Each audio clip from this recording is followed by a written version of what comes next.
Hello and welcome to another week of From Piccadilly to Wigan Pier. Now this week we're reading Virginia Woolf's A Room of One's Own, which appeared in 1929 and is based on a couple of lectures which he gave at the women's colleges in Cambridge in 1928, Girton College and Newnham. And it reflects on the position of women in British society at a very historic time. In 1928, women were given the vote on the same terms as men for the first time.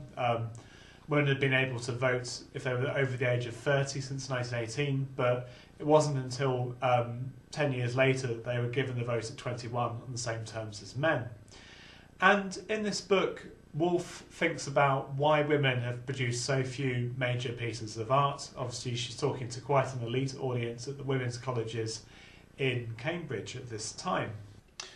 By 1929, Woolf had achieved success with a series of modernist novels, including Mrs. Dalloway and From the Lighthouse, and was part of a prestigious group of Bloomsbury intellectuals in London.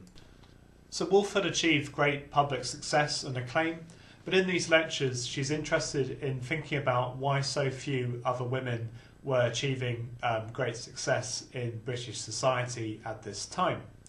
Now, the late 1920s is a particularly interesting time for thinking about the role of feminism in British society. And in a lot of early feminist history produced in the late 1960s and 1970s, we see the argument that the 1920s was a time where feminism was significantly in decline.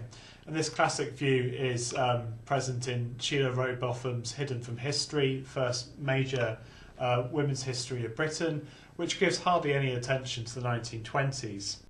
Feminists of this time often referred to themselves as second-wave feminists who were building on the legacy of the suffrage campaigns of the late Victorian and Edwardian periods, which had acted as a first wave of feminism before dying out in the 1920s. However, more recent histories have referred to the great success of new feminism in the 1920s under the leadership of figures such as Eleanor Rathbone. Now, this feminism was more focused on improving women's position in the home rather than the workplace. So in the late 1920s, there's a lot of debates about what feminism means and what it can mean in the future now that women have the vote. And there's also a lot of reflection on the history of the women's movement to date. So in 1928, Ray Strachey produces the first major study of the women's movement in Britain, The Cause, which offers quite an optimistic and celebratory view of the history of the women's movement.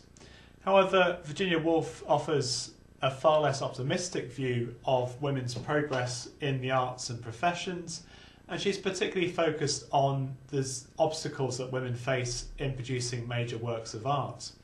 So she creates the character of Shakespeare's sister and thinks about whether Shakespeare's sister would have been able to produce a major work of art as William Shakespeare did in the 16th and 17th century, and thinks about why women today in the 1920s still face so many obstacles in playing a major role in the arts. Incidentally, the music at the start is a song by the Smiths called Shakespeare's Sister, if you're wondering why.